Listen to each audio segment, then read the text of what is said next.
Oh my goodness. Here we go. Where's my camera at, brother? Okay, there it is. You know what I'm saying? I don't know what I'm looking at. Here we go. Montel Allen, what's up with you, man? What's happening, man? Just blessed, man. Seeing today's Tuesday. Wonderful, Yes. southern, sunny California. Can't complain. Yeah. Man, just happy that things starting to pick up a little bit, man. Except for these gas prices. That's the only thing that's keeping the brother down right now. I'm sorry. I'm sorry about that. I wouldn't know. All electric over here, so the I car. feel you. Yeah, so I'm definitely not in that bind that you in right now. So I apologize. I'm not in your bind because your Mm. bind is a little bit different. See, See, there we go. it's that offset from that monthly ticket that little bill you smack on that payment. A little bit higher than mine, you know what I mean? So, you so know, we offset. It's all even, man. It's all even, Steven. At the end of the day, It that balances is true. itself out. That is true. Listen, we got some hecklers in the background. He trying to get on camera. Let me go. Okay, welcome everybody. Team No Sleep, May 31st. Shouts out to the man and the people in the comments. Oh my gosh, why are my comments so big? But this guy is worth it right here. Kevin Cox, appreciate you, sir. Let me get you dialed in. Listen, what is it? It's unreal here. It's over $6 a gallon where he lives. See, that's the story in and of itself that we can have a conversation on. We got somebody behind the scenes, brother. Before we even get started, we might as well bring this man back on. So I'm gonna let you do the introduction because you introduced me to him. But let's talk about who we got behind the scenes one more time. yeah, man, we got a really, really good man, introspective guy that's always on point. What's going on in sports, especially in our local community out here down in Southern California. But definitely just a guy that has an overall view and overall great lens on things that are going on in the sports community and how it impacts social justice. So I can't talk enough about this guy. He's just a great dude, great friend, great comrade, great guest, great everything all the way around. My man, Mr. Kier Kimbrough. Everybody, listen at him. Bring him on like Steve Harvey, boy. Hey, Bring hey, him on like the hey. king of comedy. Kier, how are you, brother? Thank you. Thank you for telling all them all that good stuff about me, Montel. I appreciate that. And James, Oh, good to man. see you. Good to see you both. You both look good. I'm blessed to be here. You know what I mean? And thank you guys for having me. Definitely, man. Definitely appreciate you for jumping in. Listen, we were chatting last week. Hearts are still in the same place. Right, last week we talked Yeah. about the issues and the things that are happening in the world, and especially over in Texas. So our hearts are still with the families there. We still got, unfortunately, some similar. We got more tragedies again to talk about even this week. So we stay vigilant, folks. Stay close to the folks that are around you. But again, our hearts go out to the ones that have lost someone, and make sure you reach out to people. But let me ask you, Montel, where would you like to start? Because we got a ton of topics. Every topic is a social impact topic tonight. Yeah. I got them lined up. I got a couple of surprises for you that I told Kier about, but I'm gonna let you fall into the smoke when it's time. Okay. Yeah. That's no problem. First, let's start out, man. Let's send a prayer out to the people at Xavier University. That incident happened today, unfortunately. Yeah. I feel bad for those people. I think they were attending a graduation or some type of celebration there and on campus, and then obviously, gun violence erupted. Yeah. So I want to definitely send a shout out to those that were, in that situation. Send our prayers out to them. Make sure they are okay. And all the senseless stuff going on, but. Beyond that, as we get into the show, man. Let's start off with Deshaun Watson. Poor I really, man. I really want to hit on that, man, because I got a little something to say about that. But go ahead. ready? You already fired up. All right. So Deshaun Watson, y'all know, used to be the quarterback, the man under center in Houston, signed a massive deal, I believe it was $230 million deal with the Cleveland Browns. On any given day, on any given Sunday, that would be right there. Would be just a great conversation, right? That would be you winning. But as you possibly know, that there were 22 women up until this week that have accused Deshaun of sexual misconduct during massage therapy sessions. Recently, within the last 48 hours, another woman has come out saying that she also is now comfortable raising accusations, raising this concern that Deshaun also sexually harassed, had some misconduct with her as well. So now there's 23 women out there against this man who have said that he stepped over the bounds, he did whatever, but now there's no criminal case, but there's civil cases, and the NFL is obviously looking at it, seeing if he violated any code of conduct types of things. Talk to me about this. I'll start with you, Montel, because you really wanted to get into this, but we'll go around the horn. And folks, if you want to chime in the audience, please as well. But again, now there's 23 women that have come out and said Deshaun Watson acted inappropriately in that massage chair. Yeah. Please, everyone, chime in out there. I'll say first. Now we have 23. And because now I hate to say it, because now the money's going to start getting thick, right? They're getting the lawsuits are coming in. They're already in deliberation. Money checks are going to start being handed out pretty soon if he's found guilty in the civil case, or the sexual misconduct case, I should say. My problem with this, like I said, I agree with holding Deshaun Watson accountable for his actions. And again, people need to understand sexual misconduct doesn't mean he raped them. He did not rape them. He didn't force himself sexually raping them, but he groped them and made unsolicited advances at them. That's what this is all detailing. That he groped them and he made unsolicited advances. With that being said, and that I'm more disappointed than there's no lawsuits against the Houston Texans, right? Because they knew. No one's going to tell me they did not know about this situation. The way all these guys are followed under scrutiny. And if there's 23 cases there, that had to be some rumbling before this, even before this happened, before he said he was going to leave the team. So this is going back. This to me, man, I hate to say it, man, it goes back to bad blood between the organization and his player. And I think if he was not going to leave the Texans, if he was still going to be the Texans, I personally believe these allegations would have never came up, or they would have been swept under the rug. Somehow, like they were swept under the rug when they first came out, or when somebody was first saying something, or when they knew about something. They swept it under the rug because he was their star guy. Now that he's no longer their star guy and he after to lose, all of a sudden now Pandora's box is open. Everybody's coming out. All these accusations coming out. No one knew nothing now. Everybody playing the dumb role. No one knew nothing about this. He was just doing this to women before, when it's already been documented that Texas gave him a massage chair, a massage table to take to his house, right, for him to have in his condo or whatever.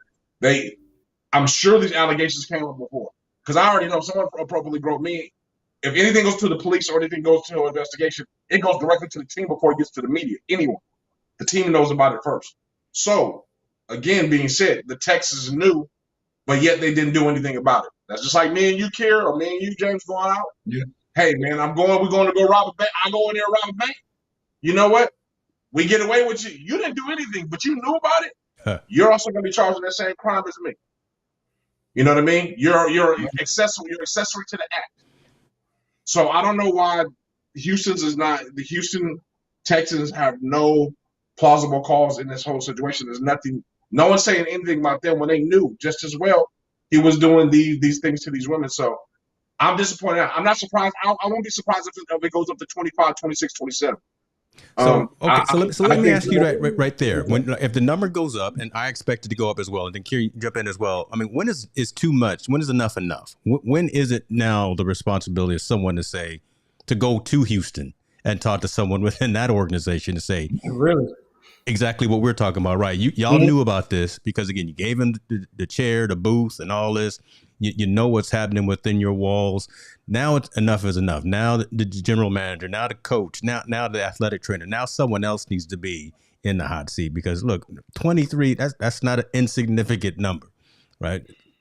Now this young lady has come out, she watched Real Sports with Brian Gumbel, and now she's comfortable. She's hearing about all this money that Deshaun got, and all right, now she wants to talk. There's going to be others. This is remnant of Tiger Woods, right? How they all started coming out, and you're right. I think this can get up into the mid-20s, maybe even close to 30. I don't know, right? I wasn't in the room, but Kier, what are your thoughts, man? When is enough enough? You know that, James. Money talks. Now all of a sudden, this girl didn't want to do this to her family, but after watching this show with Brian Gumbel, seeing all the others, now all of a sudden she's coming out, and it's mind-boggling just thinking about 23. Separate individuals. Who needs that many massage therapists? I mean, the boy, he ain't playing the game every day. You know what I mean? So how many, you That's can't a good just find a point. couple. Why so many different ones as well, right? Yeah, Again, that's what I mean. You just can't find a couple good ones and stick with them, because if one can't make the schedule, maybe the other one can. You have maybe a small stable of them, but he got a whole basketball team and the practice squad and everybody else. Yeah, that's crazy. So that's one thing, and it's just kind of funny, like Montel said, that after he no longer wanted to be in Houston, all these allegations come out. You know what I mean? And it's almost like they were holding them hostage to these. And then when he just finally said, I don't want to play for you guys, then all this came about. So I smell a rat. You know what I mean? Something, I think that, like Montel says, the league, somebody needs to go investigate the Texans also, because everybody has something to do with this. Everybody has culpability. You know what I mean? Yeah. And if Deshaun has these kind of problems, and he touts that I'm gonna come from a single mother, and this and that, I love one, I would never do that. The boy has some problems if this is the case. You know what I mean? I'll reserve my right. Everybody's innocent until proven guilty, but 23. Yeah. And the number can continue to grow. Not everybody can be lying. I mean, that's true, right? What's your definition of over the line, or what's your definition of sexual misconduct, Deshaun Watson? Right? Where does he? Is he Clinton? Is he trying to use that whole analogy of he didn't have sex with his woman? He's trying to do the Clinton thing. Don't know. I mean, but I'm saying I'm in agreement with both of you guys at 100%. But I'm saying in this scenario, in this situation, like you said, it's 23. It's 23, 24, 25. So that's a massage therapist a day. Right. A day during the month. Somebody brand new every single day. So you mean to tell me that at no point he didn't get out of hand with one and she didn't report it? And the Texans don't know about it. Because Deshaun obviously has an issue. He has a problem. Let's leave that out. Let's not make it like he doesn't. He has a problem because he's groping these women. I have no doubt that he didn't try to rub these women or he made sexual advances at these women that were unwarranted. He's a single man millionaire. I'm sure he was doing it to more than those women that he was besides him. He's doing it to everybody he was running across with.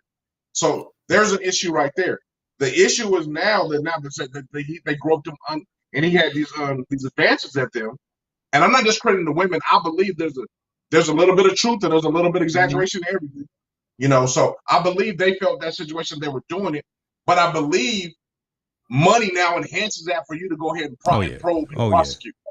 It's like liquid courage, right? When you're drinking, you feel a little easier going out there and confronting somebody. Yeah, I'm gonna say something. I'm gonna both of y'all. Yeah, right. Okay. But see, my question is this: is like, I don't want to belittle a woman's situation or they're being in that situation, but I mean, a woman goes to the club and someone grabs her. And what if this situation goes to the club and he grabs her butt? He's just a John. He grabs her butt. That's harassment. That's unsolicited. But that woman doesn't go after a paycheck. Now, this situation, I believe it's a little bit more intimate. It's a little bit more intimate, right? So it's a little bit different. But I'm saying they gotta figure this out, man, because at this point, I don't think no man can talk to a woman if she don't like him. You got to wear something that says, "Hey, you like me? Can I talk to you?" Yeah. And if she say, "Yeah, okay, it's cool." If she don't say anything, then you don't. I'm not like I said, I know his is isolated. He hired these women to massage him. Obviously, he made advances at them. It was unwarranted. I don't know if all of them were unwarranted, but some of them were unwarranted that came to this case. But besides his problem with him getting therapy, him getting fixed, Houston, Texas knew about it as well. Yeah. And if they before one of them, I'm gonna say before Mr. Cox heads off, I know he's got to leave. He answered this question. Were they paid to stay quiet by the organization before he wanted to leave? All of that needs to now start coming out. 23 is the magic number, right? 20. Let's not have 24, 25 before we find out that the owners in Texas knew something about this. That the janitor, the man picking up the towels knew about this, right? So how come somebody in the organization doesn't know or isn't speaking? Or vice versa, came to his defense. Yes. No one's came to his defense either. Exactly. They haven't said anything. They just been like, at the time, because he was on the team, they came to his defense. But I'm saying this right now, while this case has been pending, while the NFL is doing their investigation, I haven't seen the Texas organization say anything or do anything Yeah. But just like we traded him and we kind of just done with it. We don't even want to do it. But the bottom line, though, they are just as guilty as them because I know they knew something about it. Like, a player's drunk. You know a player that just high. You know a player that has all these things. It's like we were talking about the baseball player, James. Yeah. In the circle that he was around, they knew that he did those things to women, right? Those sexual aggressive things to women. It was in the circle they knew. Somebody knew he was doing this to these massage therapists, and no one said nothing. And it seems like the Houstons and the NFL are going to get away with it, and Deshaun Jackson's going to have that $230 million. He's going to have to cash out about $100 million just to pay off these situations. Yeah. Yeah, that's Well, the number is interesting, and it just leads me to believe that there is some truth to what these women are saying, because a lot of times what happens, and I can just kind of visualize the scenario. He may have made these advances towards one, so she no longer wanted to work with him anymore. He went to the next one. So that's the only reason I can put my head around why there are so many, because he probably tried to molest, the 22 before the 23rd came forward, you know what I mean? And so that kind of thing. So that's just the way I look at it, you know what I mean? But the man, something's got to be done. The man needs help. He might need to be hypnotized so we can tell the truth. Or put him on a lie detector or something, you know what I mean? So we can really get down to the bottom of this, because it's not cool either way. It's not right for women. And it's just not a good look for men, and then African-American men at that, you know what I mean? Exactly right. We got enough struggles trying to get closer to the top of the mountain than to have now a high profile, highly paid someone who. But I got a question for you guys on this one, because Antonio Brown had a similar situation. Remember, with his physical therapist or something like that. Yeah. His was gone. Like, his disappeared quick. Yeah, he paid him. He paid him. That was it. Yeah, I mean, he got that. But it was only one. It was only one that reported, not 23. Yeah, he got a check from Kanye. His disappeared in the. His just disappeared. Like, basically, it's not a conversation anymore. Similar situation. Trainer made sexual advances. I don't think he had sex with her, right? I think he was reported to have sex with his trainer or something like that, I believe. Yeah.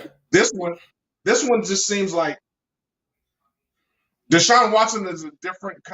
He could be a face of a franchise type of guy, right? He could, and it seems like they are really going out their way to tarnish this man's, as a franchise. Like, they look like they're going out of their way to tarnish him, make sure they smear it, because and I'm not excusing you ain't playing. We're going wherever you go. It's going to be hard for you to play for anybody. Exactly. We really going. You out of the criminal. When it was no criminal thing involved, no mischievous involved a criminal, but we still gonna slap some stuff at you to make sure your name is never going to be the same, or your image can never be what it could have been. And on the flip side, Deshaun Watson definitely needs to get some help. I really do. I think he needs to volunteer and go and get counseling or whatever he needs to get done, because he has a problem. 23 women aren't wrong. 23 people point the finger at you. You did something. Even if he was to get counseling, even after, let's say 2 years after this whole trial, after all these accusations are gone, can he ever? Will his name ever be clear? All right, will we ever forgive, whatever the case may be? Right, if he went to counseling and got medically cleared, whatever the case may be, right? Says he knows that he did things wrong, won't do it again, publicly apologizes, gives money to charities, does all the things. Will Deshaun Watson's name ever be good again? For me, being that it's him and his offenses, I say yes, because you mentioned Antonio Brown. You got all these other guys that have committed these egregious acts that we know they were guilty of, and they still are able to come back to the league. A team will pick them up, sign them. Same way Cleveland did with Deshaun. They said they did their investigation. They did a thorough investigation, and they still signed the man to the most lucrative contract in NFL history for a quarterback. So, unfortunately, yes.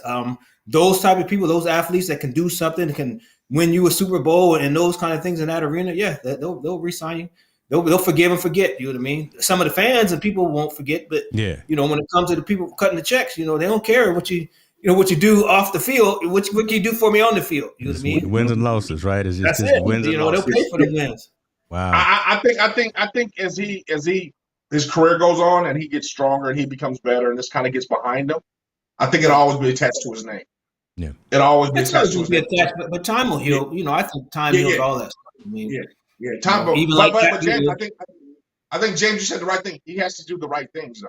Yeah. yes, He has to do the right things for it. He has to come out, and if he did do something wrong, he needs to admit it, apologize, do the money thing, however he's going to do it, and do everything the kind of the right way to kind of just start to clean everything up to move forward, and to move forward and kind of have the career that he's supposed to have in sports. But yeah, man, I think we're still a long way from this process. And to be honest with you, I don't know how this is going to go for this year.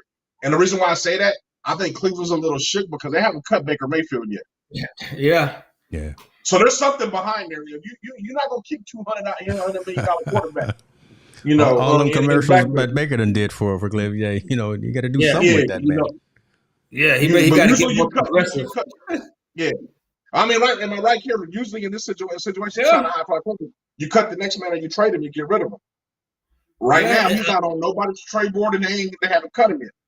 Yeah, and they may be holding on just to try to in case in case things go south with Deshaun. That they got a backup plan. Yeah, no matter how damaged that relationship is, money talks. You know what I mean? Exactly. Money talks. You know what I mean? Yeah. But that's the red flag in Deshaun's case for me. Like they haven't cut him yet, so if they haven't cut him yet, what's going on that we don't know? Or what do they know that we don't know? The reason why they won't let go of that paycheck. Yeah, because there aren't three strings of quarterbacks like unfortunately our Steelers are, right? We got three fellas that are trying to get that number one job, and there's only two in Cleveland right now. You're right. Yeah.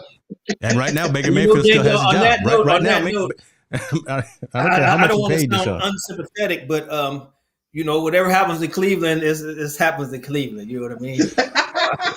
I won't be mad at it. I won't be disappointed. Where's my terrible towel? Oh, there you go, right there. Dropping subliminal messages. I thought that was a good kickoff story, man. Like I said, and I don't want to take anything away from women. These things that do happen to these women, unfortunately. I hope every person should be punished for their crime or whatever they do, and I don't wish that on any woman. But there's something to this. It's always something. It's funny when it comes to money, right? It's just that money issue. Funny when it comes to money. There's always something kind of weird when it comes to that part. You don't really know who's right and who's wrong, who's in it for the money, who's in it because they were emotionally scarred. You don't know any of these things. So I'm hoping it plays out. I hope it plays out sooner than later. Yeah. So I'll figure it out. Listen, love it. Let's go on, move, folks. I'm looking at all these people on Twitter right now. You can't engage, you can't interact unless you come over here to YouTube or you go over to Facebook, preferably to YouTube. But appreciate you for watching us on Twitter. Keep sharing it. But this is where the dialogue is because we about to get. You thought we was getting into it already? We about to get into it right now. But I'm gonna ask a question. I'm gonna set it up. NBA Finals. Let's talk about that. I was way off. Luka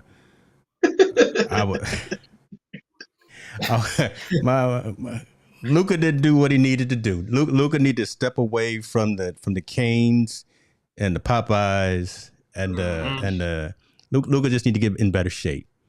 Right. He was still putting up 30, 40 points, looking phenomenal in what he was doing. Even on the Heat side, what's my man's name? Jimmy Butler. Man, Butler was doing what he needed to do, right? 30, 40 points, seasoned veteran. But tomorrow night we got, is it tomorrow? No, Sunday. We got your Golden State Warriors. We got your Golden State Warriors and them Boston Celtics. Man, okay, this is gonna be a good one. Splash Brothers are back in town. Tatum has got Smart, and he's got a couple of old cats out there with him. What do you guys think about this NBA Finals that we got coming up? I already know where Montel going with this. See, I know that's why I'm not even looking at him, right? Because I know he just jaded. That's why I just jumped right in. I already know where he Montel jaded, man. God, no, I'm gonna take him off the screen. Actually, me personally, just hoping for a good series. You know what I mean? I'm hoping for a good series. I think it should be a good series because I think the matchups are great. I think Boston has, the ability to switch everybody. Smart, being the defensive player of the year, I think he can, do some things to Curry. And the main thing is make Curry have to play both sides of the floor. But with that being said, Klay Thompson's coming back in the form. They got a little. What's the other little yellow boy they got over there? The little Curry backup. What's his name? Love. They got Jordan Poole. Poole. Why do I call him Love? So, yeah, call him the yellow boy. Yeah, the other little yellow boy over there. They be, but yeah, it should be interesting. It should be interesting. I'm just hoping for a good series. You know what I mean? Hope it goes 7 games. You know what I mean? Winner, I'm gonna have to go. Hell no, no 7 games. I want 7, man. I want 7. I hope we get him at 5. To be honest, I hope we get him at 5. I think everybody talks about Boston. All these commentators on those other stations talking about Boston, how good they are, how great they are on defense, and what they've done in the playoffs. I think they're not giving enough credit to Golden State's defense. Golden State put defense in there and played it the right way. Against that Dallas series, let Luka score all he wants. The other guys can't, as long as they don't score, we can have. Your 1 can't outscore us 4, us 5. Okay. Yeah. Well, that's the problem with that series. Luka didn't have any help. It was just the same way Miami went down to Boston. I think Dallas is probably, a season or 2 away. They needed to get a couple more pieces to help Luka, and also get him on a training program. You know what I mean? Yeah. Maybe but what I'm saying with Boston doesn't put no points on the board. Boston's averaging barely 100 points in the series against Miami. Where Golden State will get 100 in 3 quarters. We got way too much. Yeah. It's not unfortunate, but I'm not. So I say that, styles, but I'm not. Styles of ball, and that's what I'm saying. I think the contrast of ball is going to be a lot because we run so much, and we're so deep. Yes, like Boston is maybe 7, 8 deep at best. Golden State is at 13 deep already. And we still got Iguodala and Gary Payton scheduled to come Gary back. Payton II probably going to be back. He's going to be back ready. So Gary Payton is a threat, huge threat. Yeah, so, I mean, when you can go, Kier, if you can go 12 to 13 deep in your rotation, by the time you hit 4th quarter and you only got 7 over there and I'm playing with 13, hey, man, you can't keep up and run. Especially you just got off a 7-game series where we've been resting. I think the rust will be on a little bit, but for shooters, you just shoot yourself out of it. I just think the offensive firepower of Golden State is a little bit too much for Boston when it comes all the way down. Now, if it's a half-court game and a half-court set, and we're going back and forth and kind of, how they were doing with Miami, that favors in the Boston's area. But I don't think the way Golden State is going to dictate the game and they force the tempo of the game, either, hey, if we can't force it going man-to-man, we'll go zone. We'll make you shoot outside shots so we can get long rebounds and get them out and go. We'll make you shoot out from the outside. And Boston's not that great of an outside shooting team. So I know everybody wants it to be going 7. I'm saying it's going to go 5, maybe 6 at the most. Give him a 6. Come on, man. We got to get that TV money. We got to get that TV revenue. That's why I said the TV money. They going to get some of that money. They ain't going to just let it go 5. We going to make it go. It's got to go 6. Now you talking the refs. If the refs is money. Now you going to blame the refs. Game ain't even started. Money, Montel. But I just don't. I can't see Boston doing it. I think the bigger question will be if Golden State wins, just like everybody's talking about. Where does that land Steph's legacy? Does it land them above LeBron or somewhere near the LeBron conversation? Does it land them above KD in above KD situation? Does it land? Where does that land Steph's legacy if he wins another one? Because right now, at this point, he'll have more than both. Catch. I think as far as that conversation, I think, when you look at LeBron and maybe KD, they did it with one, maybe, a Robin, and they've been the Batman. Steph has had pieces, you got Green, you got your other shooters over there. You got, it's more team ball for Golden State with Steph leading the way. You know what I mean? And so I think the big thing for him to secure his legacy is to go be the championship MVP. You know what I mean? That's the one trophy he doesn't have. Yeah. You know what I mean? If you can secure that, then that puts him in a conversation with those elite players. You know what I mean? He's definitely would be in line with that. You know what I mean? I don't think above or beyond because it's still playing time, guys. You never know. KD could come back to Golden State. Yeah. You know I hate having those GOAT conversations right in the middle of somebody's career. You can't have these GOAT conversations just yet. Come on. But I do have this one, and I always say this to everybody that's basketball fans that watch basketball. Yeah. Who's had more impact on the game, Steph or LeBron? The way the game is played, who's had more impact in the game? Wow. All right. So I'm going to say the game, Steph. But to us, social impact, the culture, all of that around the game, that's LeBron. Right? Because LeBron focuses on, he puts in the work, he does his job, but he's a brand guy, right? He's got all these cameras following him, he's tweeting, he's doing all that. He's doing all that stuff around the game. He's got the shop, all those business ventures. So bringing more eyes to the game, LeBron, but the actual pure mechanics and fundamentals and having kids want to learn how to shoot that three, right? And having kids want to go out there and get that mouth guard. That's Steph Curry. Yeah, I would have to agree with that. I mean, even though I'm a little torn because Steph is he's not able to do some of the things that LeBron is able to do. Yeah. Steph is in a box by itself as far as the best shooter. He's the GOAT when it comes to shooting long range. You know what I mean? That's a no-brainer right there. You know what I mean? Better than Reggie Miller. He's the best to ever do it. You know what I mean? LeBron's not in that area even close, but LeBron does other things that Steph isn't able to do. But in the same sense, Steph creates that offense just because he's a threat outside. When he puts the ball on the floor and he collapses to the rim, you see the defense clap on him. He kicks out and gets other players to foul. So that's like a 1A, 1B for me. You know what I mean? I like I say on the game, the way the game is played now, Steph's had more of an influence because now the game isn't dunks inside or mid range. It's now three ball going in. You do the three ball first. Yeah, it's all perimeter. Now you go in. With the way they officiate the game now, you got to be able to shoot that perimeter shot. You know what I mean? You got to. Exactly. So I think he's had more impact there. I think he weathered the perfect storm. Right, he came at the right time, the right coaching, the right style of play, and it's just been able to elevate his game, being pulling them from half court and shooting a three and making it and being consistent. Now, he just kind of changed. He's changed the landscape of the way basketball is played. Yeah, from that standpoint, just like Magic and Bird did. Steph's done that. He's done that. He's changed the landscape the way everything. That's interesting. You said the right coaching because every time I think of Golden State, I just think about how Mark Jackson got robbed and how he still doesn't. I agree. I agree. I really can. And that is Mark Jackson's team. That's his team. And Steve Kerr got handed a gold mine. You know what I mean? Yeah. It was hard to mess it up with those players. He managed it well. Not to take away from Steve Kerr, he's a great coach. You know what I mean? But at the same time, that team was handed to him.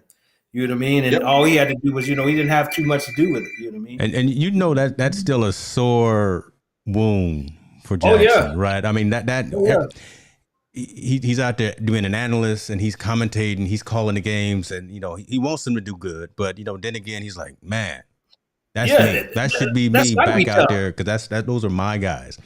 Talking about coaching, perfect segue. Montel, you and I have talked about this a number of times. Representation at the coaching level, and one of these major sports is doing it right. Look at what we got here. Look at what we got here at the NBA head coaching jobs that are filled by black coaches. And look, no team is a scrub team, but all these teams are good teams. Yeah, right? Contenders.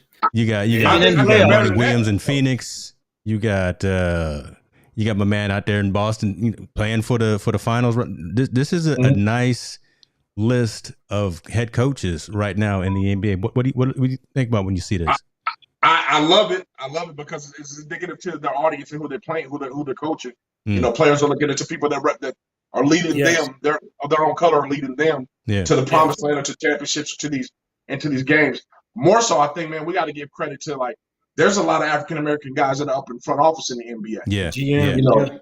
There are a lot of African American GMs that are doing really big things in there, or really big time, co-GMs or guys that are in the front office that are helping make this cause as well.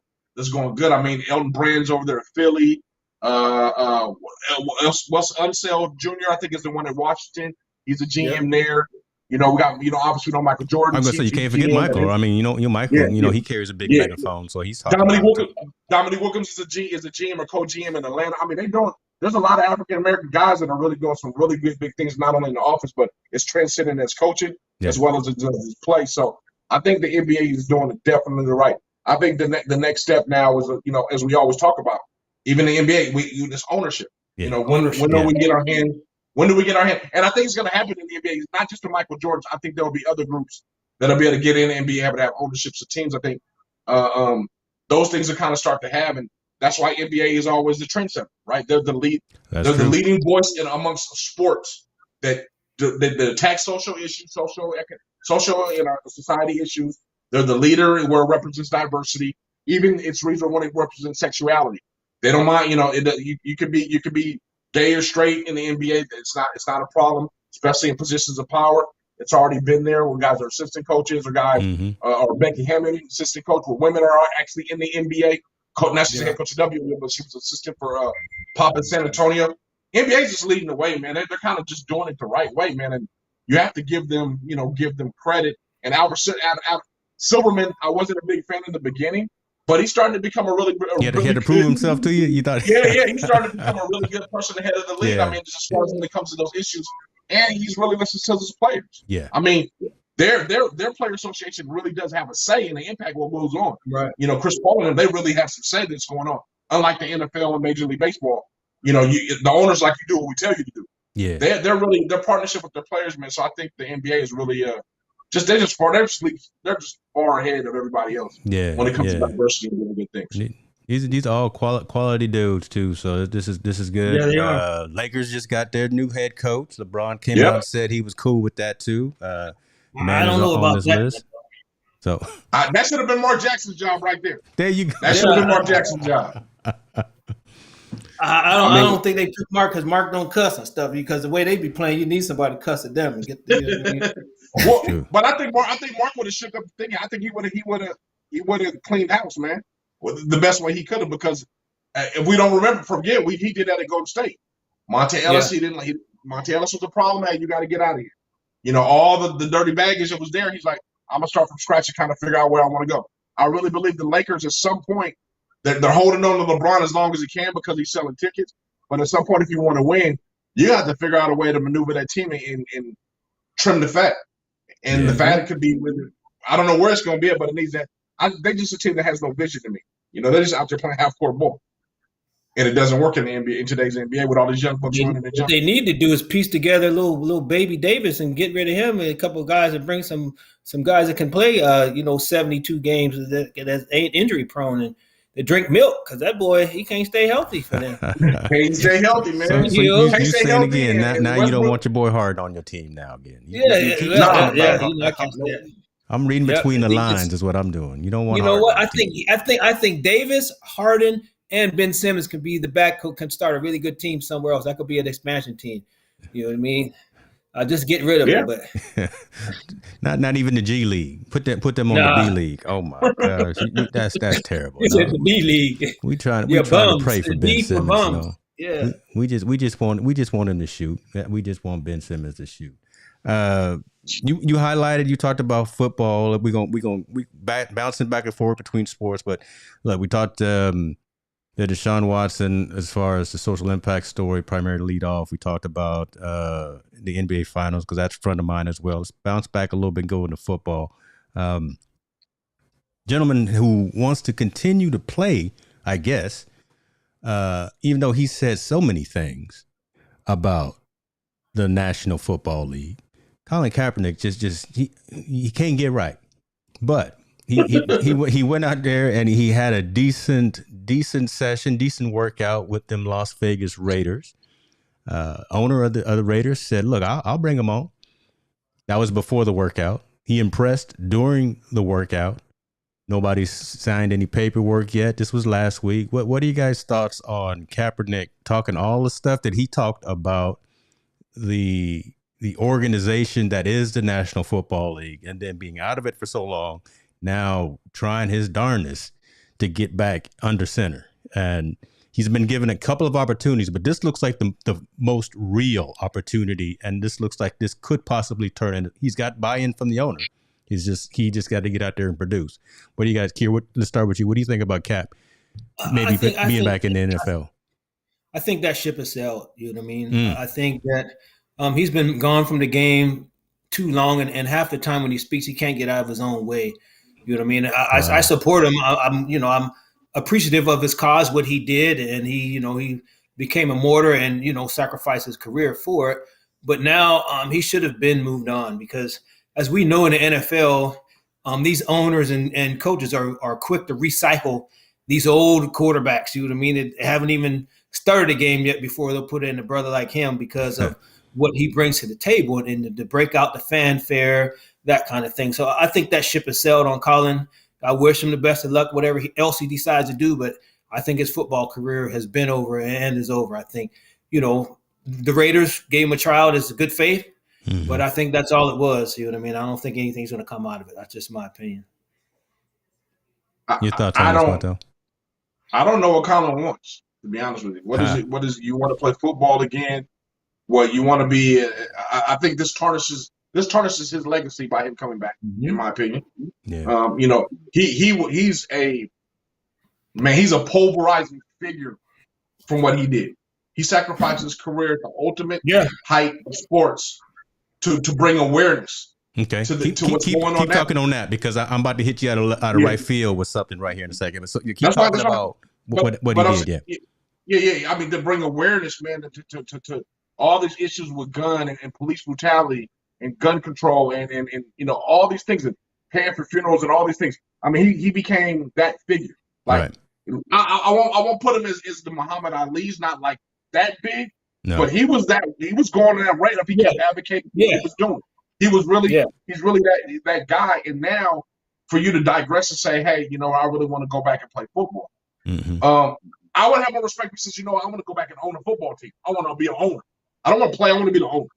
I want to be the guy. I want to be the guy that's in the front. So I want to work in the front office. I want to be something like that.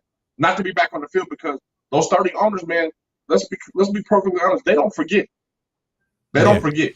Yeah. And Colin bashed the NFL. He bashed what it was standing for. He said that he claimed that slavery was a practice. It's a practice of slavery. Yeah. He said all these things, and now all of a sudden he wants to get back. Man, you got your money, you got everything. I would wish you just continue to be an advocate. Yeah, honestly, I would. That would go further with me, and further than anything than him playing on the field. Now, I just don't know what he wants from the situation, man.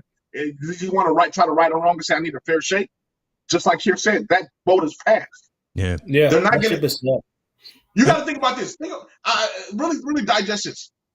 Colin Kaepernick's starting quarterback on a team. That team will get so. That's a PR nightmare. Yeah. That's not a good. You would think it's a good story. Hey, Colin Kaepernick, fought his way back and he's a starting quarterback. That is a PR nightmare for the people that got money, the people that believe in that other cause. Not this general thing. Us poor broke folks. I'm talking about them folks that's really the sponsoring and all that. That is a nightmare that they don't want to happen. And I don't believe Colin Kaepernick should even want to be in that situation. Me personally. So let's bounce this back and forth. Let's bounce this back and forth with the other topic that I want to bring in, and it's directly related. And Kier, I'm gonna have you chime in as well. The fact why does Colin Kaepernick become the martyr for what he did when Gabe Kapler, manager for the Giants, is doing the exact same thing? He's not even coming out. He says, I'm not coming out for the national anthem until I feel that the direction of this country gets better. Right? Yep. He's doing the exact same thing. Nothing is different. If anything, what Kaplan is doing is almost more of a louder, right? Is louder by not even coming out and by coming out and specifically stating this, right? So what's the difference in that? And why is baseball, why are the Giants not necessarily saying that Kaplan is becoming a martyr, is being ostracized, is all of those things that happened to Kaepernick? I mean, so what's the difference in these two stories? Kier, let me. I got you. Really, I told you I was going to get you, didn't I? No. I'm going to ask this question. Is Major League Baseball ready to take on the Jewish community? No. Oh, so there you go. So you knew. Okay, so you know that Kaplan is a Jewish man. Okay, there you go. This is his belief. Is baseball ready to take on the Jewish community? And I would say no. No. So they would kill this story and downplay it as much as possible. They do not want that smoke. Yeah. Well, and it's become more and more of a conversation, even just because of just last week, Memorial Day, right? He didn't because of his protest during the Memorial Day for the national anthem. But you're very right, and so why we know why that's different, but that's really probably the core reason why Major League Baseball is not going after Kapler. And he's a very polarizing person himself, right? He's very vocal in terms of his beliefs and how he coaches, how he manages a team. But now he's out here doing essentially the same thing as Cap by saying the country is going in the wrong direction. I don't believe in what's happening right now, so I'm going to do this silent protest and not even come out. I'm not kneeling. I'm not even coming out when the anthem is playing. There's some smoke right there. I think he learned from what not to do what Colin Kaepernick did, and so he's doing it the right way. And plus, the Jewish community. Let's be honest.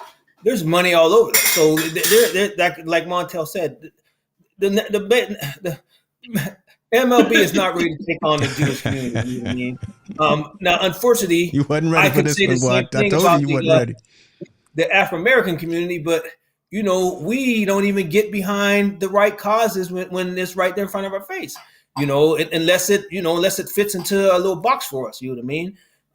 So there's a difference there, and that's a whole nother conversation. You know what I mean? The way that they're so tight and they look out for one another, and we as a people, you know what I mean? We find certain causes to try to get behind, and then it lasts for a little while, and then it goes away.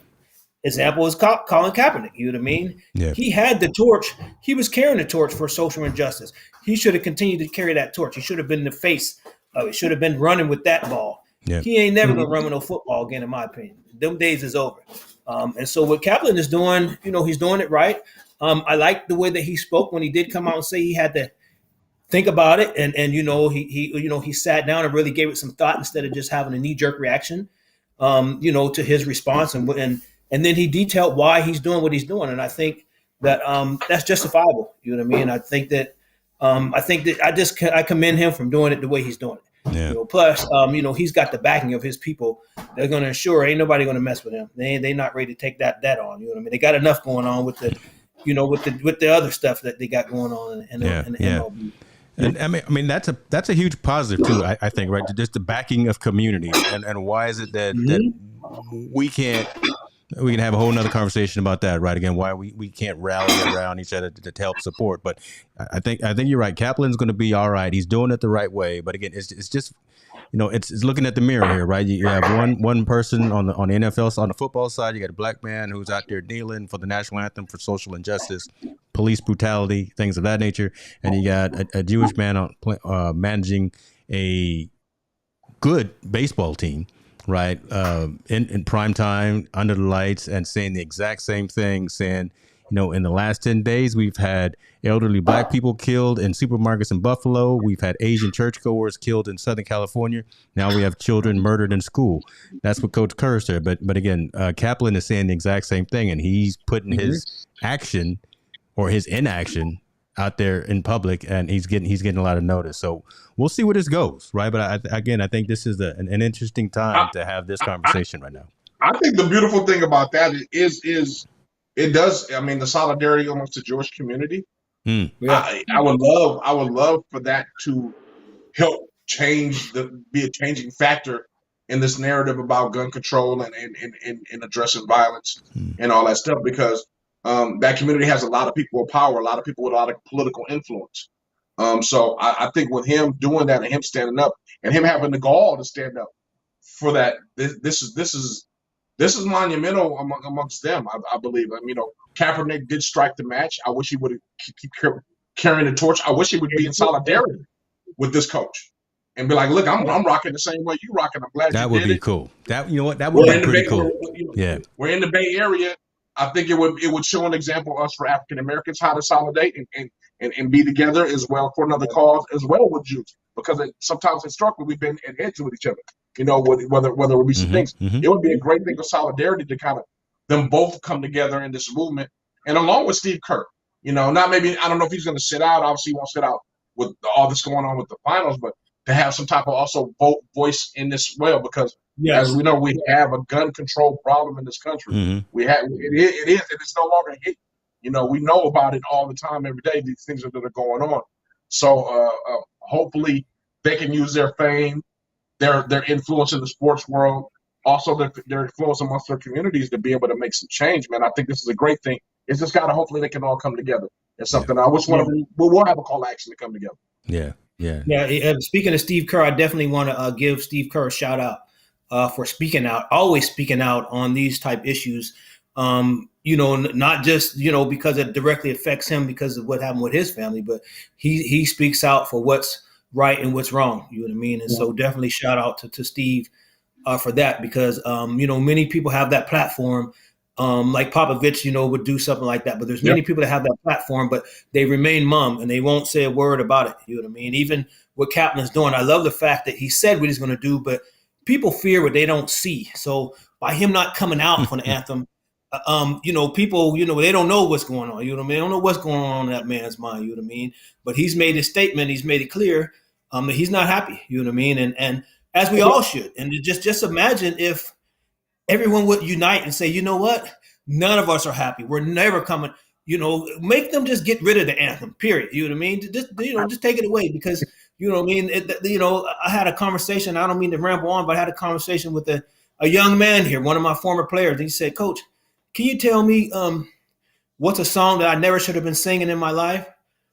And I was like, "What are you talking about?" He said, "The national anthem and the Pledge of Allegiance." And I was like, "Wow." You know what I mean? When you really think about it, and this is a Hispanic male, you know what I mean? When you really think about it, it's like, wow, it's a powerful statement a young man made. And I had to really wrap my head around and think about it, and was asked him why he felt this way. Then he went on to talk about everything that happened in Texas and the things that have occurred to him during his life, and it made sense, you know what I mean? And so, just imagine, even if we don't have to be the same skin tone or same kind of people to come together for one common cause, for the right cause. You know what I mean? And put our foot down and say enough is enough, because I think we can all affect change with this gun control law if we were all unite and come together. I mean, Texas is going to do what they're going to do in Texas, but, the bill's right there. It's there, ready to be signed. Somebody just needs to apply some pressure. And I remember I said before, the executive order, that the president can just sign the executive order and be done with it. You know what I mean? I don't know, what's going on with that or whatever, but, we keep saying the same thing over and over when these things happen. Yeah. Enough is enough. And we're sick and tired of being sick and tired, but, we still, sob and weep and feel sorry, say our prayers, for the families, this and that. We're going about our lives until it happens again. You know what I mean? Yeah. Getting tired of saying prayers all the time, because I'm tired of, we can go down that path again. I would love to get some players, some people that you guys both engage with, the youngsters, right, to hear their perspective on some of these things, especially, Gabe Kapler and Colin Kaepernick, social justice, police brutality, kneeling for the flag, for the anthem, those kind of things, right? And instead of us old heads all the time, we'd love to hear what the generation that's coming up after us is going to. Yeah, they're going to be the ones that have to deal with it. They're going to have to be the ones that have to deal with it. You know what I mean? Our time is, you know what I mean? The sand is running, you know what I mean? And so these, we got to do what we can do to set it up for these young folks. And unfortunately, if we don't, make our big push now and show them what needs to happen, you know what I mean? Encourage them to, take the ball and run with it, so to speak, then, we're just going to keep repeating these same situations, these same circumstances over and over. Montel, that's the action item for you, brother. Your action item for the next coming weeks is to get some players on here. We'll get some young cats on here, man, to talk. I would love to get some college kids and some high school kids on here, and let's talk about their perspective and see where they come from. Yeah. Kind of have a little forum. But before we wrap on this story, would you think? I know Kapler's not coming out, but would his cause be more powerful if he did take a kneel? Like, would that show? Or is that too much more of a distraction for Major League Baseball? If he came out and kneel during the national anthem, like Colin Kaepernick, in front of his dugout, that speaks volumes. Because him not showing up, I can't see who he is. Especially if I'm sitting in the high seats. I don't know if he's out there or really not. I really can't tell. I'm just taking his word he doesn't come out. But if he came out and he kneeled, wouldn't that be a really, really powerful statement in you guys' opinion? Yeah, I think it would, but the backlash that he would receive, that's what I'm saying. The optics of that is kind of tough. It'd be unnecessary backlash that would overshadow his cause and his purpose.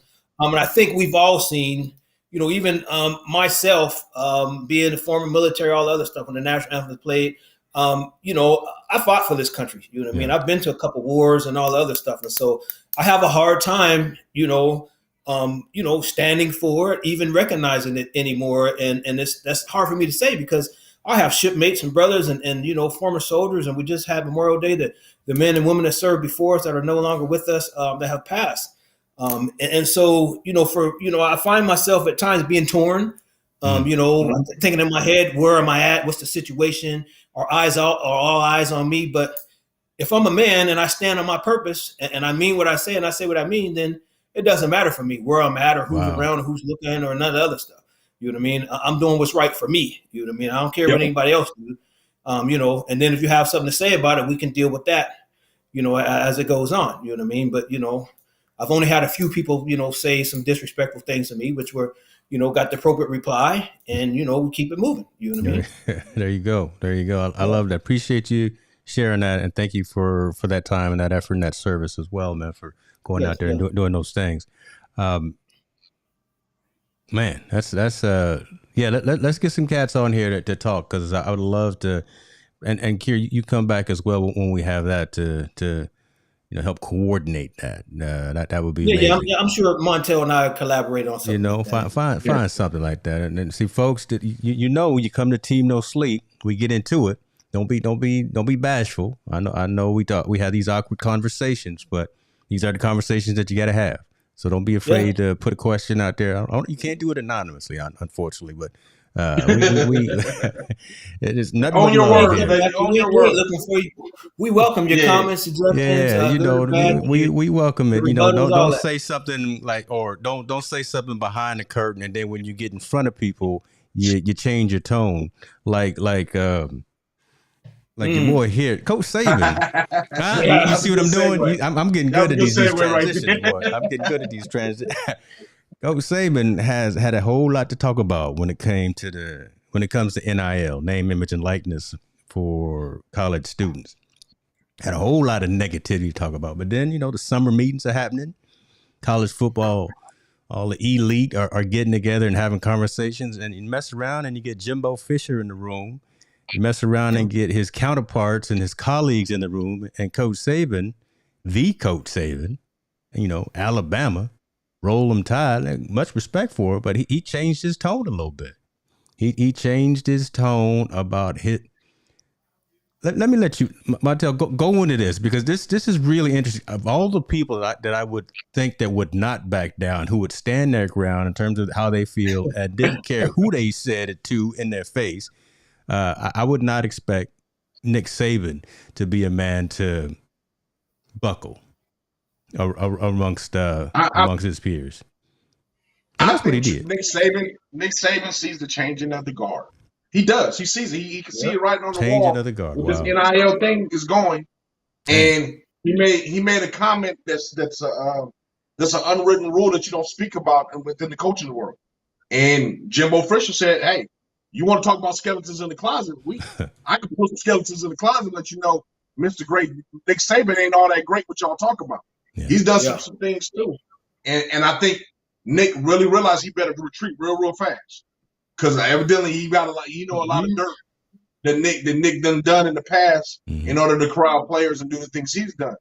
But that's water under the grass now. Now it's an NIL. You got to be, and Nick sees the writing on the wall just like everybody else. Texas is going to be fine because there's nothing like that oil money. All those schools in there are going to be able to take care of their players and do their thing. University of Georgia is going to be fine because it's only an hour outside of Atlanta where their main investors and everything are at. California teams, UCLA, USC will be fine. You got Hollywood money. Michigan has engineer money. Tuscaloosa, Alabama. They got cows. That's dead silence right there, right? I mean, you're right. Yeah, they got cows and stuff down there, Montel. Don't they got cows and livestock? Man, it's tough to compete when you got shining lights of New York or California to Tuscaloosa. If you look at it, the long-term thing, the long-term of how this NIL thing is going to work and how teams are signing NIL deals and how everybody's going to get paid and how individuals are now going to be able to capitalize off of this. The market of Alabama is so small, except when it gets on the national stage for football. Otherwise, outside of that, there's nothing there. It's not there for them to be able to go. So, as this becomes a bidders market, which is starting to become a bidders market for these players. Yep. They won't be able to compete when the bids come in. You know, you gotta understand, if Jimbo Fisher and Texas A&M and their alumni with all this backing from this oil money and the things they do say, hey, you know what, we're gonna be able to get this kid $10 million. Mm-hmm. Alabama can't match that, especially on the long term as it goes longer and longer, because you know the money's gonna get bigger and bigger as these things go. More money's gonna be offered. The one thing, and I'm gonna digress. I'm gonna go into another segment, right? We're going, so let's not get off this NIL thing. I want to stay on it for a minute. Yeah. But Nick Saban just didn't want that smoke, man. Yeah. To answer your question, he didn't want that smoke. He didn't want the stuff coming out of the closet. He didn't want to show what he's done, the wrong things he's done in the past to these recruits, and how he's corralled them to come to Alabama. Because let's be honest with you, Toulouse, Alabama ain't the most awesome place to go to if you're a college football player. Especially There's Miami, there's Texas A&M, there's Michigan. There's how are you landing all these 5-star recruits? Yes. And these schools, they have better facilities, better social environment, better everything that's going on. Even Tennessee and Knoxville is bigger than in Tuscaloosa. These are more attractive areas to go to than Alabama. But yet Alabama's been able to corral the number 1 recruiting class. And prior to this, the last several years. Yeah. You mean tell me he didn't pay nobody? Yeah, you mean tell me he wasn't reading nobody's pocket? My mama didn't get a new condo or something or a car or something. Saban says the kids are coming because a good program and they're well coached. And what Saban has done today, in his speech today, he did exactly what he does at practice because he works with the defensive backs. He backpedaled. He definitely backpedaled. And so, and you know, like Jimbo said, Saban not only has all kind of skeletons in the closet, many of them skeletons still got meat on the bones. You understand what I'm saying? They sure do. So it's something to chew on there. The quote is, go dig into his past. Anybody that's coach with him. So Saban, he quickly backpedaled off of that. He know that man got too much speed in front of him. He going to get burnt over the top. So he better fall back. You know what I mean? And so he don't want no parts of that. You know what I mean? Yeah. And you know, now, you know, you mentioned Texas. I just seen the boy in Texas signed a Lamborghini deal. $800,000 for 2 years, $400,000 a year, and they're gonna give the boy a Lamborghini. This boy is a running back for Texas A&M. Hold on, Texas A&M running back. You know what I mean? Lamborghini deal, $400,000 a year for $800,000 over 2 years. You know what I mean? And so, you know, and when you think about the NIL stuff, I gave it a lot of thought after you guys mentioned it last week, and you know, we kind of chimed in a little bit about it. You know, many of these kids that are coming to these schools, they get these scholarships, but many of them are coming from, you know, poverty level families, you know what I mean? And so that money that they do get, they're not guaranteed to go to the league to have the opportunity to make more money. Yeah. And I kind of, you know, there's pros and cons to it. But for instance, say, you know, you're this high profile athlete, you got this nice big NIL deal, and say you go out there and get hurt, you know what I mean? That's when the NIL money is going to come in hand, you know what I mean? You're going to need to make sure you manage that money right, you know what I mean? Because the other money ain't coming no more because you got hurt. You know, your draft stock, all that stuff falls. So then on the flip side of it, you know, you can't be – well, you can because there's plenty of young men that's going to be making more money than the coaches that coach them at their position. True. You know, and how's that going to look? You know, me trying to – okay, Montel, that's it. Montel, I need you to go over here and get these bags. You look at them, man. Go get that bag. I'll show you if you get the bag. You know what I mean? Coach, so, I make more money than you do. Yeah, you know how kids can be, especially with a little bit of money when they ain't used to having it. You know what I mean? That whole attitude changes. Everything changes and stuff. So that's really a sticky thing. I even heard like in Texas, they're going to legalize high school players to be able to get NIL deals. You know what I mean? Wow. There's a kid in California that signed one of the biggest NIL deals, high school kid. In Pittsburgh, California, a quarterback. You know what I mean? He signed an NIL deal with a recruiting company called Air, and it's a recruiting company. And they said, who's better to sell our product than somebody who's been recruited or been through the process? But he signed a big old NIL. The boy just is in high school still, a senior in high school. Yeah, it's in Pittsburgh, California. I read that. And My question to you, so to all of us, the panel and our fans out there. My question is, now that NIL is in, and you're getting paid to play college sports, you're now no longer a college athlete, you're a professional athlete at this point because you're getting paid for your practice. My question to you is, should now instead of their NIL or not the NIL, but the letter of intent, which is their contract they signed to commit to the school. Shouldn't that make it more of like a professional contract? Yes.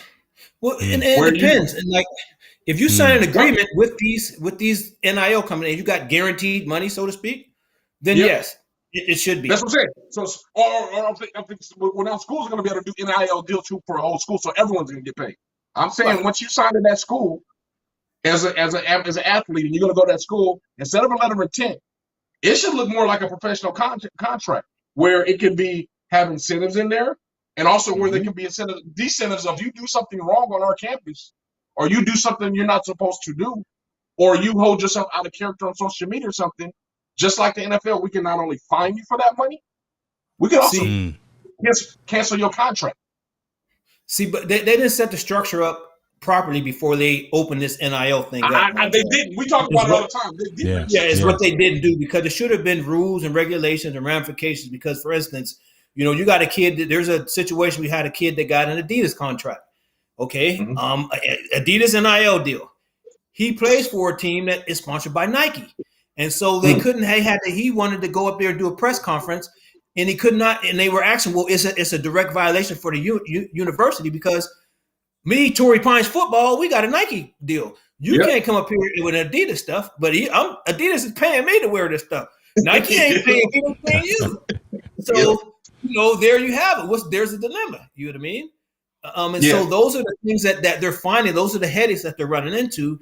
They're trying to make these policies, but schools are trying to implement these individual policies instead of the NCAA as a whole instituting these policies, which is not going to fly because the kids don't have to abide by them because it's not a regulation, so to speak. It could be a school policy, but if it comes after the deal is already signed, then it's null and void. You know what I mean? You can't force that policy on them. I got a nugget for you guys right now that's going to happen. With the NIL deals the way they're going right now, this is the beginning of the desanction of NCAA. Power 5 is going to split off into its own. Oh, yeah. I guarantee you. Yeah, there it is right there, James. Yep. That's crazy. $8 million for a junior. An NIL deal for a junior. $8 million. Yeah. Okay. But I'm telling you right now, mark my word, my fortune telling skills. Go ahead. This is now the beginning of disseminating NCAA. It will now Power 5 will go. The Power 5s are going to start their own thing because as soon as NCAA is going to corral and try to make rules around this stuff, there's where it's going to all blow up because the Power 5s have so much money invested in this thing going on right now to get all these top players and get these TV deals and be on ESPN 4 or 5 times a week and everything they're doing. We're about to find, man, it's about to be an explosion in college sports. And we'll have athletes that are just as popular or even more popular than the kids that are in the professional realms. Crazy. Oh, yeah, because this is unbelievable. What he just posted, $350,000 a month with escalators. I mean, come on, man. I'd have been to school and college and all that stuff. I can't even get close to that a year.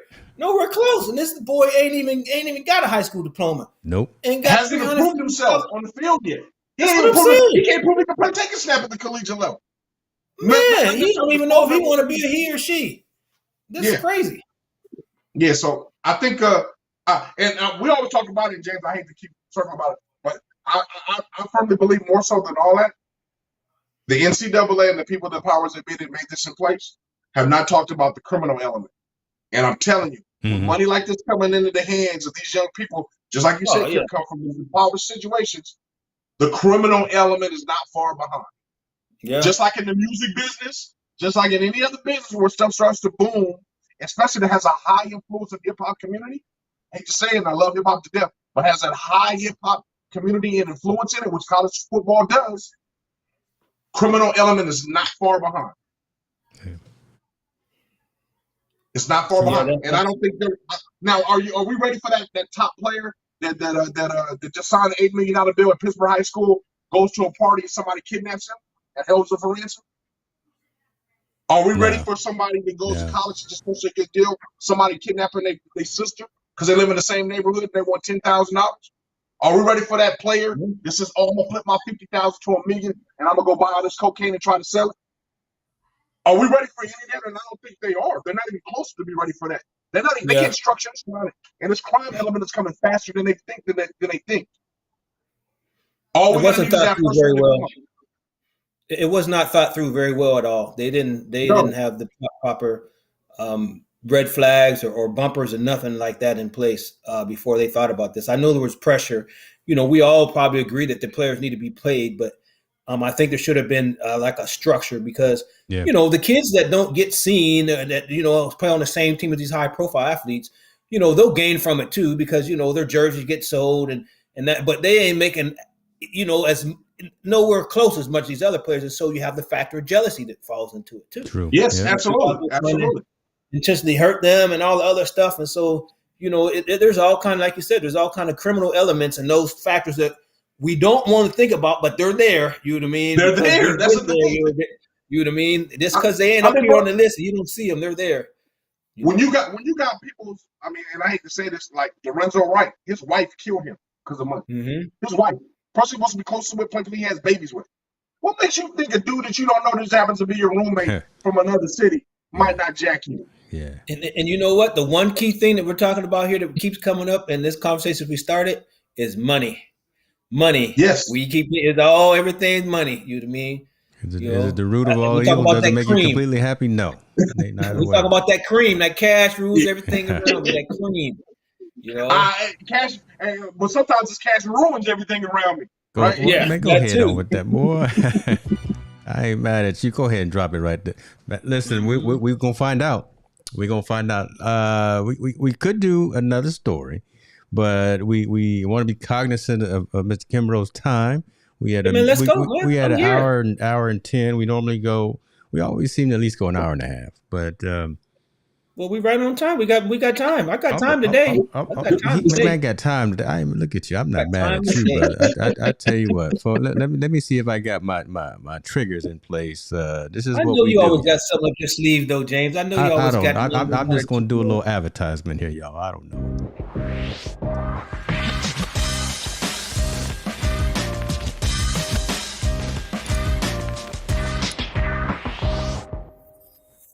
Yeah, dope. Triggers finally worked this time. It's almost like I know what I'm doing.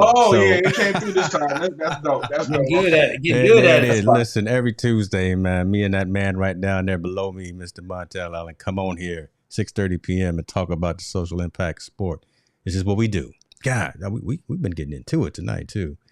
All right, this is probably one of the most controversial stories that we've talked about in the last 2 or 3 months.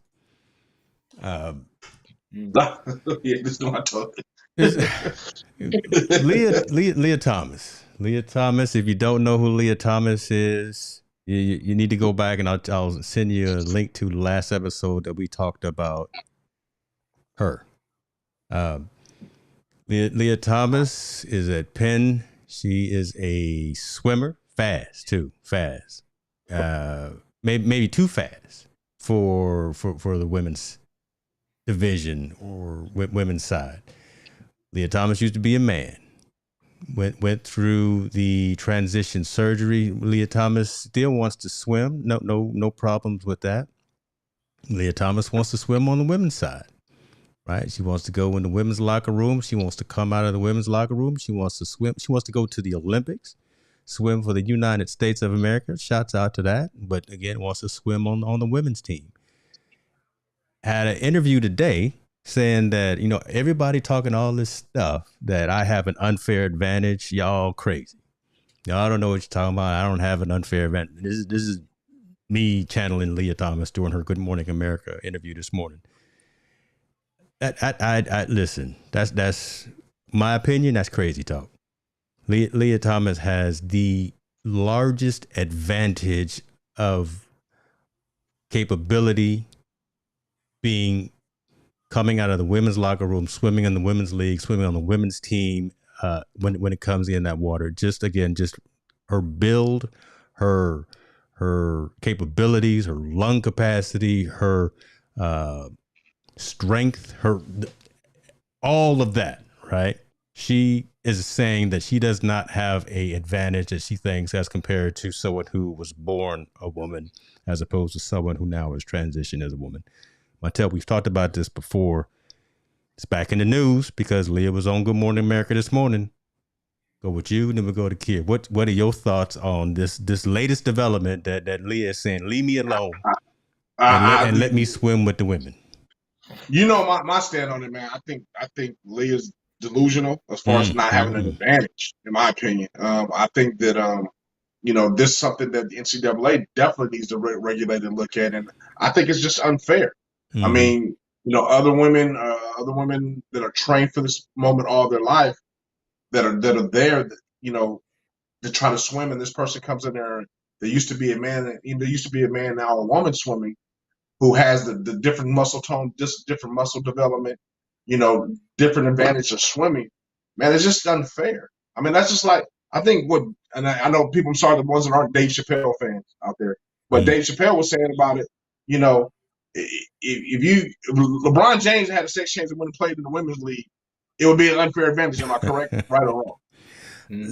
Lia Thomas looked like Michael Phelps, right? Yeah, Lia Thomas is the truth, right? Is a specimen, right? She can get out there and I'm being respectful. I'm saying, she can get out there and do her thing. This Lia Thomas is yoked. I'm trying to get like that in the gym, right? But I'm saying that's a clear unfair advantage, and it's been proven the way she swims. And the problem I have with this, the biggest problem I have with this, is when she was a male and she swam, she was mediocre at best. How was she doing? Yeah, she wasn't doing nothing, was she?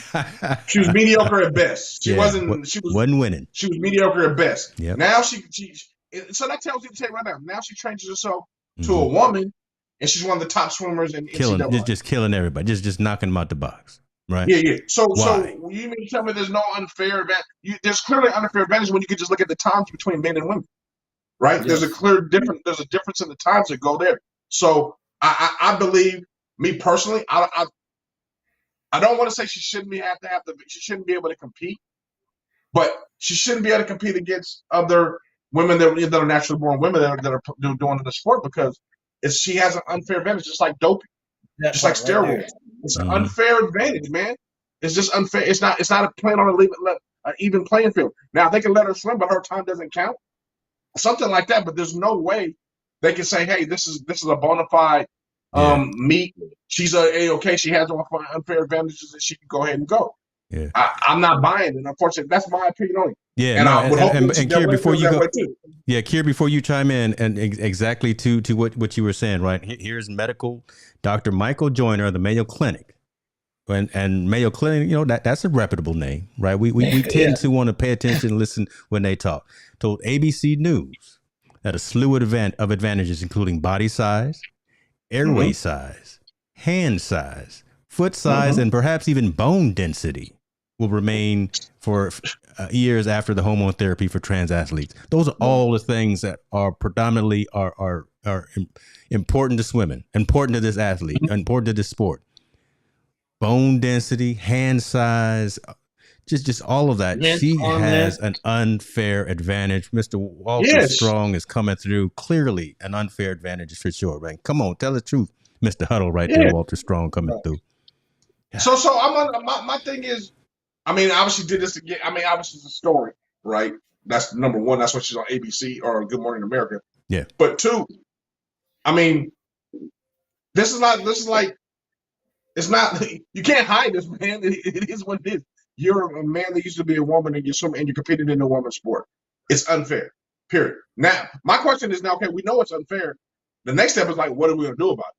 Like, are they going to give her, are they going to compete against other transgenders? Are they going to let her, are they going to just isolate her? I don't know. I mean, but that's the part that needs to be addressed. That's what needs to start to come out of this. Where does she fall in as far as the competitive sport? Competition. Kier, what are your thoughts on that? I mean, that just seems like a lot of work, and I just don't see anybody putting in that time and even wanting to put in that time to separate but oh Lord, just the optics of that labeling and saying this is the transgender pool, right? Let me let you interject, man. But that's just my thought off the top of my head. I mean, just to echo what both of you have already said, she has a genetic advantage over these other ladies. You know what I mean? Regardless of if she's went through with this surgery, or whatever. I have nothing against the transgender community, especially those that want to participate in athletic events, that kind of thing. Thus, that's why there needs to be their own division created so they can participate against each other. You know what I mean? I think that's a better, situation rather than, with the unfair advantage. Because if my daughter is out there swimming, so to speak, who's been training her butt off since she was, a little toddler, she gets a chance to get to this point. Then I have this young man who transitioned to a female, and you're going to compete against it. That's just like her going against her big brother. You know what I mean? It's like a high school athlete, playing down at youth football with the Pee Wee guys. There's a definite unfair advantage. Whoever doesn't see that, doesn't understand that. I don't know what to say about them. And then to want to, when you win, to actually feel like you kind of accomplished something, because, as an athlete, as a competitor myself, I want to win against somebody where it's even, you know what I mean? Where, it's, especially with swimming, it's an individual sport. So you're challenging yourself, just like the other person next to you in the other land. So, if I knew I had an unfair advantage, that win, it just wouldn't be a win to me. It'd definitely have to have an asterisk or something, or just would be null and void. You know what I mean? I just can't. So why even compete, right? Unfair. So almost why would okay. It's just totally unfair. I don't see, I don't see how anybody can justify this being okay. Like I said, I have nothing against the transgender community. I think maybe there needs to be divisions or something established for them to participate against each other. You know what I mean? Let's make it clear. You know what I mean? Let's have their own league. You know what I mean? And then you won't have a boy or another girl that's not transgender trying to come and swim against you.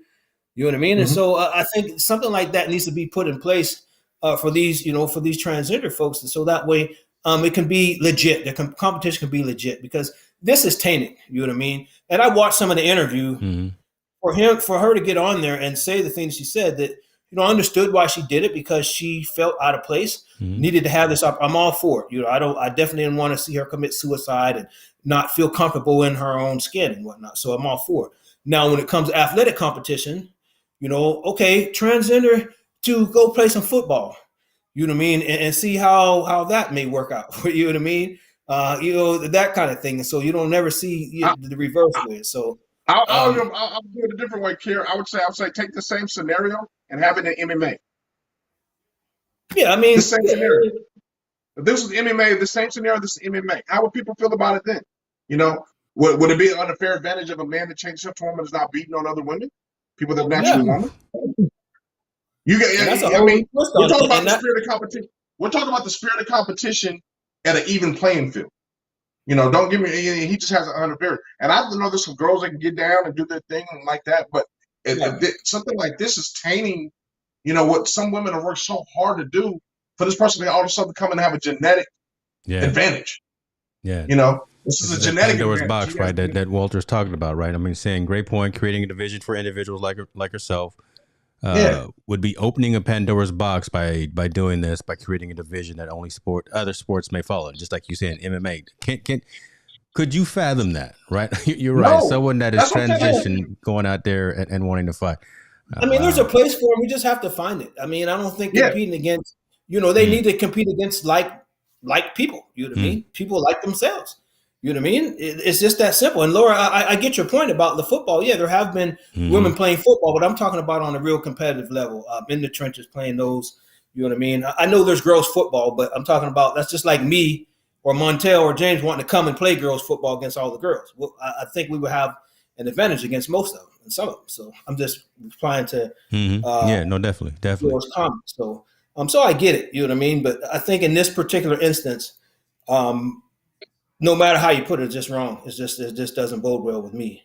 And that's just my opinion. So and I'm interested to see. I would be interested to see how the transgender community kind of either rallies around this or makes noise of this. To be honest, I would like to see where their angle, kind of where they would either open our eyes to that lens to kind of see where they see it from.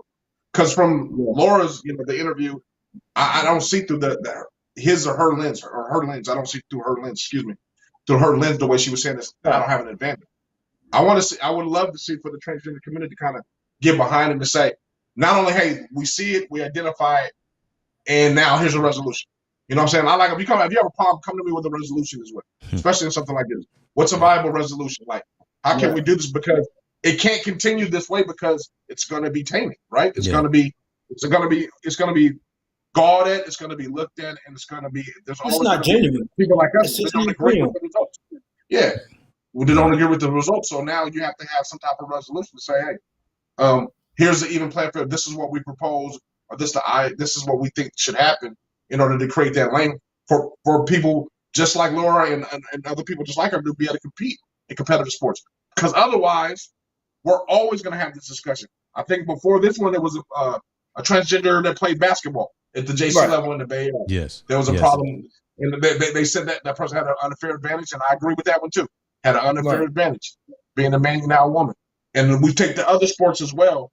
It's going to continue to be that same way. Especially anything that involves really rigorous physical contact or very physical fortitude. I think if you're a man and a full-grown man and you change yourself, you're going to have those advantages over women just from the genetic structure of your body. Exactly. You know, from an athlete standpoint. Again, I just think there has to be a lane created for transgenders to be able to, if they want to participate in competitive sports, that kind of thing, then that's all good. But I just think there has to be their own lane for them to do it against one another. Same way we have the WNBA, we have the female football leagues, you know what I mean? You have those things, so that way it's inclusive of those folks. It's not like a transgender can want to all of a sudden get into the NBA. It's not going to happen. You know what I mean? Same like you said with the college girl, the girl in college up north there, that it was definitely an unfair advantage. I've seen that girl. She was huge, tall. It was a boy before, but was so big and so overpowered some of the other young ladies that it definitely wasn't right. He get stuck out like a sore thumb. You can see that straight from the gate. I can't recall, and what's up, Top Boy? We see you in the building, man. Appreciate you for joining. I can't recall folks who are in the limelight who are in this same situation. I'm thinking Caitlyn Jenner. What was Caitlyn Jenner's response to this? I thought that Caitlyn actually said, and correct me if I'm wrong, that she also thought that Lia Thomas had an unfair advantage. Right, because look, if anything is going to change, I think, right, you're going to have to get that backing of folks who have a louder megaphone, right? Who are out there. Caitlyn Jenner / Bruce Jenner, Olympic gold medalist, can get out there and make some noise and either rally for you, rally against you, whatever the case may be. But you can't just go out here by yourself and say, I don't have an unfair advantage. I'm trying to get into the women's pool when you were born a certain way and you've got these physical advantages that have already shown to demonstrate that you're better than the people that were born women right now. So I'd really be interested to see, and I'm gonna do some research to see what the Caitlyn Jenners are. Yeah, that's what I'm saying. I would love to see through their lens. I would love to see through a transgender's lens, or rally behind, or adversaries or support. I want to see through their lens what they mean by either they don't have an unfair advantage or they do, and kind of like that dialogue. I would like to see somebody just make it make sense. You know what I mean? Because obviously, I want Penn is not going to do too much because they're trying to avoid a lawsuit. You know what I mean?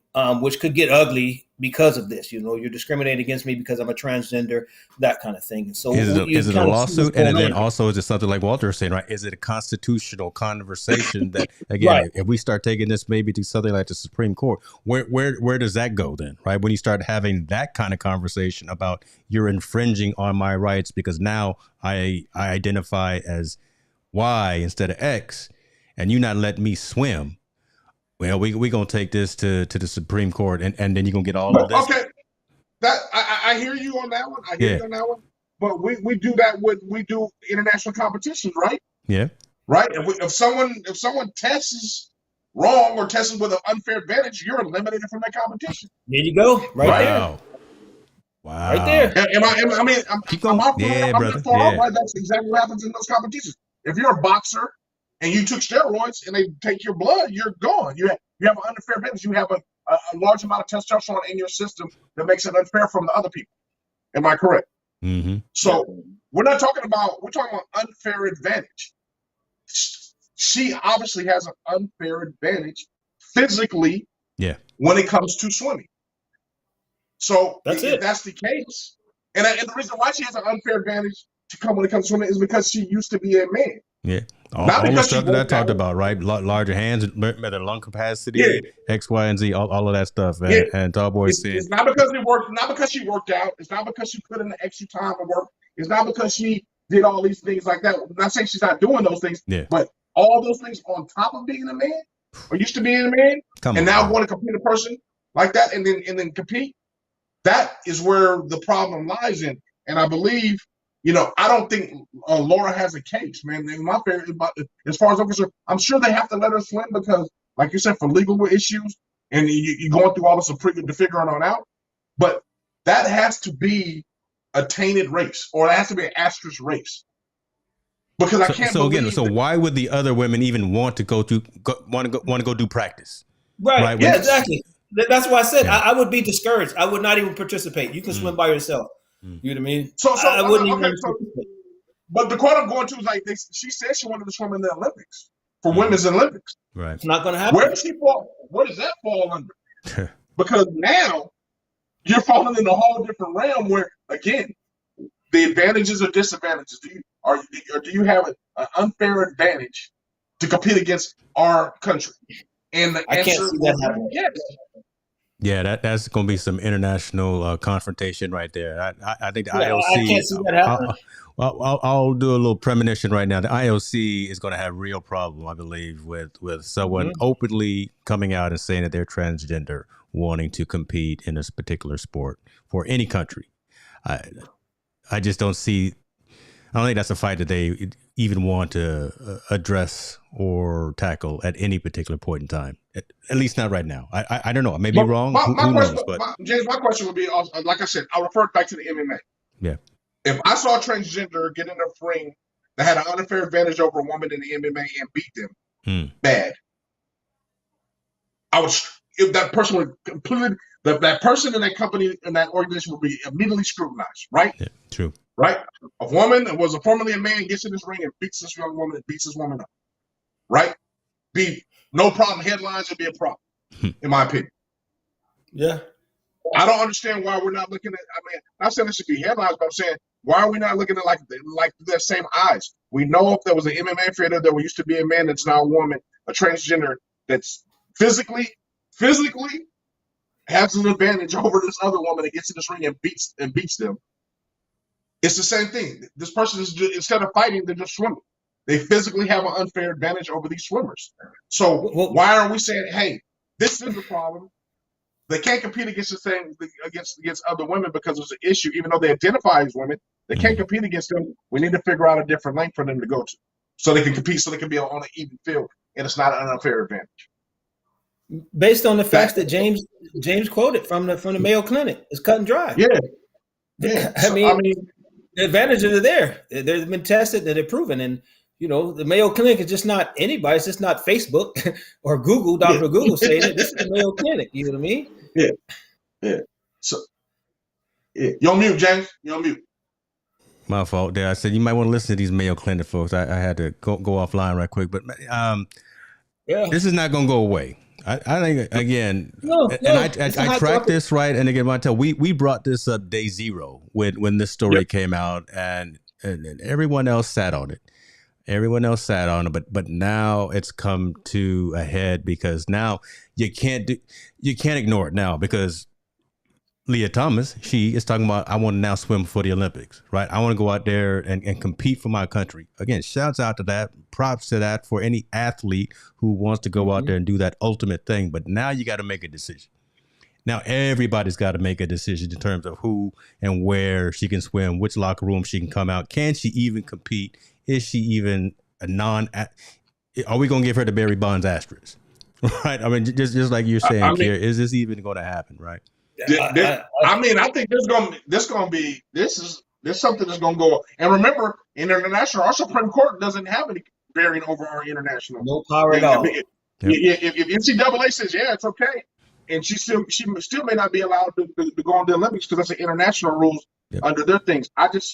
Like I said, man, I welcome this discussion, but I would really love to have someone open my eyes and have a heart-to-heart discussion on why and why, and I can express why I don't agree with it, just so I can get a better understanding. I really don't. I just don't understand where that Lia is confused, saying that she doesn't have an unfair advantage and why she's competing against women. I think that Lia needs to really focus in on, okay, how do you get satisfaction and gratitude on winning a race against a bunch of young ladies when you yourself are now a young lady but used to be a young man? You know what I mean? I don't see how you can get, any competitive, how you can pat yourself on the back or applaud yourself, that kind of thing, because there's definitely advantage. And I know, like I said, again, I can't reiterate enough. I'm all for transgenders and LGBTQ, whoever you want to be. You can be the best you want to be. You know what I mean? I'm fine with all that. But when it comes, this is a very controversial topic because, what you do has impacts on the people the other young ladies that are really young ladies that you're competing against. You're taking their dream away from possibly going to the Olympics or something like that because, you have to be the tops of the tops to compete. You know what I mean? And if you're allowed to do so, then what happens is, like I said, if my little daughter would have been training since she was 2 years old, could swim, trying to, be in the Olympics, then she come up against Lia, you know what I mean? I got a problem with that. I'm going to have a problem. Rightfully so, man. So to be continued for sure. But this is what we do. Over. Yeah, this is what we do. We bring up these controversial, awkward conversations. Man, listen, don't get to sweating over there. You need something to drink. You need some water or something. But no, I'm out of water. But I mean, I was just thinking, you know what? In that home situation, maybe they just ought to have an open competition where men and women can swim against each other. Men, women, and transgender. Everybody go in one pool. And then they go that's right. Okay, the men, now I can get down with co-ed. I could get down with co-ed. You're the top transgender. I can get down with that. Everybody, I just believe there's got to be a resolution, man, without having to go to court. But like I said, I'm very open, man. I would really love to understand through their lens. I want to see what are they seeing and what they're thinking. Because I'm jaded, man. I'm flawed like everybody else. Like I'm all preconceived ideologies behind it. So I would love to see from that have a discussion of like how do you see it's not an unfair advantage and so on to be able to have that dialogue, man, so I can learn from it as well. Yeah. But I do believe, I don't think that this type of thing is going anywhere. I think it's probably going to become more prevalent as we get older. Yeah. And I believe they need to be able to adjust and adapt to having this kind of conversation. But again, it is unfair to swim against women, though. I stand behind that 100%. Agreed. Well, James, I think this could be another homework assignment for Montel. Possibly is. Oh, look at you getting more action items. Yeah, let's try to reach out and find someone who maybe this transgender can help us try to make sense of it. That would be willing to come and talk. You know what I mean? To make to get their perspective, how they feel about it. You know what I mean? Yeah. I think that'd be pretty interesting to do. And I have a female pro football player who I've talked to who will be coming on the show eventually, and I think we at least want to have that conversation, especially since Laura was talking about again women and those types of sports, and especially that type of sport, and it's tackle, it's not flag, right? She's out there, she's out there putting them down. She's in the playoffs right now, so she can't come on right now, but I will make sure that Marissa can come on and have a conversation about things that us guys just can't fathom, and just would rather have a conversation with a female professional, I think, as well. Right, to get that perspective. So stay tuned for that, folks, and make sure you follow us on that perspective. Moving on, let me close with this. Just a statement. We already talked about all the things that are happening on the planet and things that are happening around the globe. We also talked early on about Brittany Griner. Time for Brittany to come home. I'm just gonna say that. I'm gonna leave that out there. I'm gonna put that out there. Time for Brittany to come home. And then it's unfortunate again that we keep losing young athletes. So Jeff Gladney, right? This young 25-year-old man lost his life this past weekend. So condolences and prayers to the family for losing this young man who bright career in front of him, but unfortunately his life was cut short. Man, tired of having these stories, man. Tired of hearing these stories like this. It's just unfortunate. It's just unfortunate. Good young man, obviously on the right track. unfortunately, in the car accident. Yeah. It's just it's really tough. I'm sure it's tough for his family. I know our prayers go out to his family, and his friends. Everybody's affected by him, man. But I mean, you know, there's nothing else to be able to be said, man, except that I can give my condolences. Yeah. And pray for his family's strength, because I know this is a tough one. He was a young man that lost his life. Yeah. So know what happens all the time. Unfortunately, we wish it didn't, but we wanted to bring light because, again, it's a social impacting story within the sports world. And again, folks, you got someone, hold them close. Give somebody a call if you haven't talked to them in a while, kind of like we were saying last week. Kier, brother, we appreciate you coming in. You made us run long tonight because you was bringing some heat too, boy. You had some things on your mind. I could be a little long-winded at times. You had some things on your mind that you and Montel, he can always bring it out. He likes to instigate. So I'm that man. You that man. Montel, take us home, man. I always give you the honors, brother. Yeah, take us home. Always, man. Like I think, just like we all reiterated, man. Please pick up a phone call somebody that you haven't reached out to in a while. Just say hi, see how they doing. Just do a check in on them. Before we go, I'd like to say happy birthday to my day one friend, my best friend that passed away of cancer, Tim Wadholm, man. Rest in peace. And man, everybody, just like I said, say your prayers. Grab that loved one, give them a kiss, and hold on tight, man. We're gonna be all right though. We'll make it through another day. There it is. God bless. You too. Kier, be good to yourself, Montel. We talk to you later, folks. We appreciate you. If you like this, we brought you some value. Share it with somebody. See us again next Tuesday evening.